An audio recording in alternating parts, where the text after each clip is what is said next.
जय जय सुसमेच्या आत्मरूपा दयांचे केलिया स्मरण सकळ विद्येचे अधिकरण तेची बंधू श्रीचरण श्रीगुरूंचे ते नमस्कार. मी आता स्वामी महाराजांना वंदन करून सर्व भाविकांना माझा साष्टांग नमस्कार. आज नवरात्रीची तिसरी माळ आहे आणि त्या निमित्ताने आपण या सत्संगामध्ये सम्मिलित झालेलो आहोत. आजचा समास आहे जन्म दुःख निरूपण. समर्थांनी जन्म आणि मृत्यू याचं विवेचन केलेलं आहे. आपण जे जन्माला आलेलो आहे ते दुःख निवारण करण्याकरता जन्माला आलेलो. नाहीतर जन्म माणसाचा जन्म कशासाठी? वास्तविक माणसाचा जो जन्म आहे तो ह्या जन्म आणि मरण आणि 84 लाख जीव येऊन जो आपण फिरून येतो त्याच्यासाठी सुटण्याकरता हा जन्म आहे माणसाचा. ज्ञानेश्वर महाराज म्हणतात मळमूत्र दारे हाती ठोकून खून करे. मळमूत्र दारे हाती ठोकून खून करे.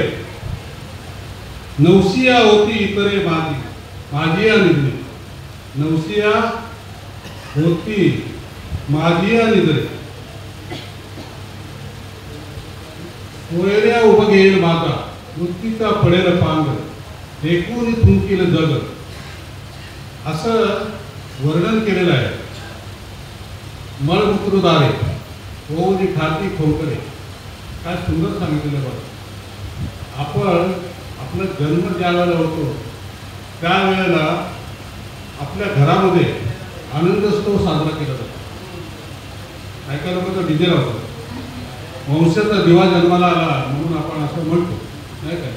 की मुलगा असो मुलगी असो आता तर काय भेदभाव नाही. पूर्वी भेदभाव होता पण आता भेदभाव नाही आणि लोक आनंदोत्सव साजरा करतात. बारशामध्ये नाव ठेवतात आणि सगळ्यांना पेढे वाटतात. नाव ठेवण्याच्या अगोदर त्याला नाव नव्हतं, त्याला धर्म नव्हतं, त्याला जात नव्हती, त्याला कुळ नव्हतं नाही का. जन्म झाल्याच्या नंतर या सगळ्या उपाधी लागल्या. त्याला जात लागली, धर्म लागला, त्याला कुळ लागलं, गाव लागलं, देश लागलं, सगळं लागलं आणि त्या उपाध्या त्याला शिकत लेबल लागलं की जातीचा संस्कार झाला, कुळाचे संस्कार झाले, धर्माचे संस्कार झाले आणि त्यामध्येच हा मानव उत्पन्न नाही का. हा मानव त्याच्यामध्ये उत्पन्न आणि आपण तेच करतो. आपल्याला जे शिकवलंय, आपल्याला जे संस्कार झालेले आहेत तेच आपण आयुष्यभर करत आलेलो आहोत. बघा एका अभंगामध्ये छान सांगितलं. हा देह नाशिवंत, हा देह नाशिवंत मलमूत्राचा बांधा चर्मवरी घातले रे धर्म पित्ताचा सांगा रवरवी दुर्गंध रे हा मंगलतेचा बांधा.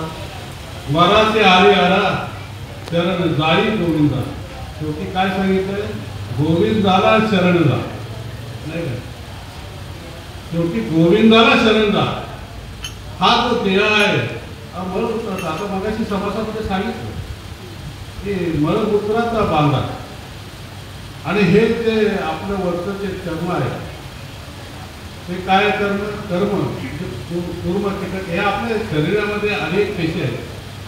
त्या पेशी जन्माला येतात आणि मरतात. म्हणजे त्यांची मारामारी आहे आपल्या शरीरामध्ये. नवीन पेशी ज्या जन्माला येतात त्या जुन्या पेशीला मारतात.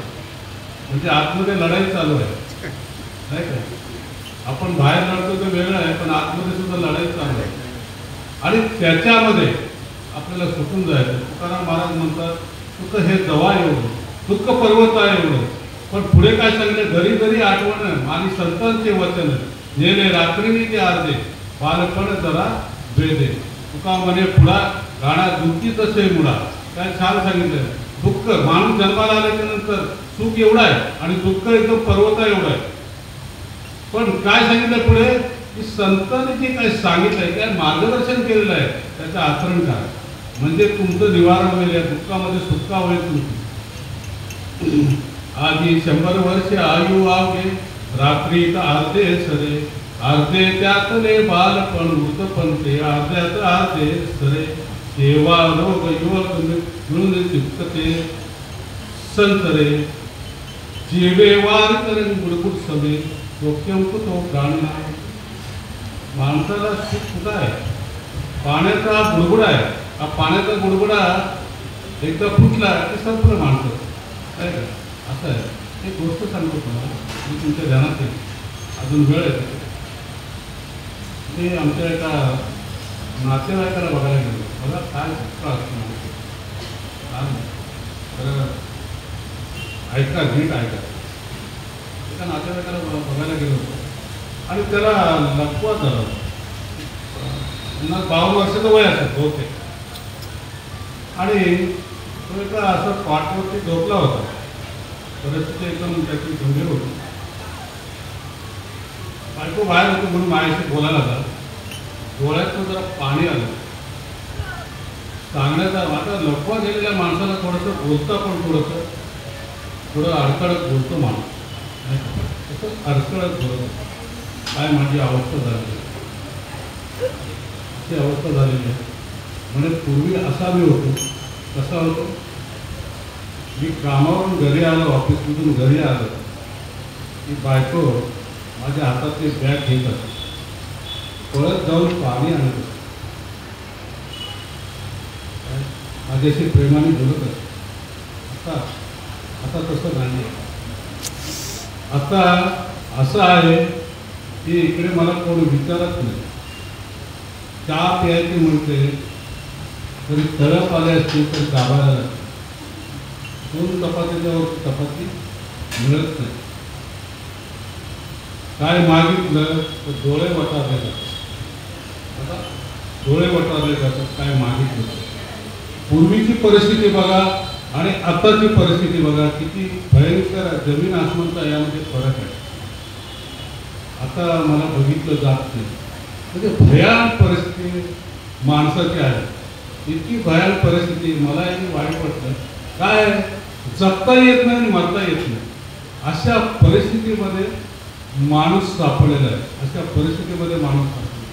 म्हणून तुकाराम महाराज म्हणतात जाई सुटून यावगी धरुणी हृदया माझी हरी. काय सांगितलं चांगलं तुक नाही कोटे आली या संसारी वाया बरी वय होऊ नका. वृक्ष बांधवडी हाय हा संसार तुकाचा विचार नाही कोटे. तुकाचा विचार आहे मृत्यू लोकी सुखाची कहाणी ऐकली कवनाची असं कैची सुखनिग्रह कोणी इंगळत. काय छान सांगितलं बघा. हे मृत्यू लोकात आपण जन्माला आलेलो आहे. मृत्यू लोकांमध्ये सुखाची आता हे सगळं समाजामध्ये पुढे सांगितलेलं आहे समर्थाने. सुखाची कहाणी ऐकली कवनाची या श्रवणी कैची सुखनिग्रह कोणी इंगळांचा. इंगळ म्हणजे काय विंचू माहिती ना. त्या विंचूच्या खाली विंचू आहेत आणि त्याच्यावरती आपण झोपलेलं आहे. निद्रा येईल झोप येईल नाही झोप येईल.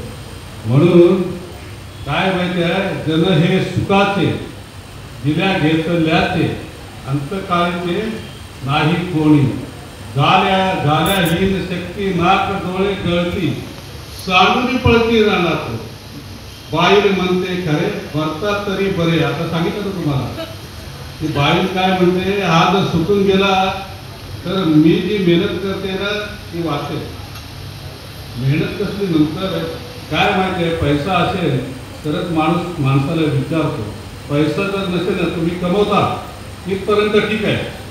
तुम्ही जर कमवत नसाल तर तुम्हाला कोण विचारत नाही. धनवंता लागी सर्व मान्यता आहे जगी. माता पिता बंधू जन सर्व मानिती वचन. जवळ चाले मोठा धंदा तेव्हा बहीण म्हणे दादा. सदा शृंगार भूषणे कांता लहू बहु माने. तुका म्हणे धन भाग्य अशाश्वत जाण. काय सांगितलं छान सांगितलं की तुमच्याकडे पैसा असेल ना पैसा तुम्ही जर कमवत असाल तर माता पिता बंधू भगिनी तर ते विचारतील तुम्हाला. नाहीतर बहीण काय म्हणायचं सांगितलं, जो चाले मोठा धंदा तो बहीण म्हणे दादा. अशी सगळी त्या दुःख जन्म आणि दुःख निरूपण ह्याच्यातून जर शिकायचं असेल आपण फारच भाग्यवान आहोत. मी तुम्हाला सांगतो, तुका म्हणे भाग्य या नावे म्हणीचे संसारी जन्मीचे याती लागली. आपण जन्माला आलोय, आपल्याला असे सद्गुरू मिळाले म्हणून आपलं भाग्य आहे. नाहीतर आता परिस्थिती सांगितली तुम्हाला कशी परिस्थिती आहे. आपण फार भाग्यवान आहेत आणि आपण इकडं तुम्हाला या निमित्ताने सर्वांना सुख शांती समाधान आनंद ऐश्वर्य लाभावं ही सद्गुरू चरणी प्रार्थना. राजा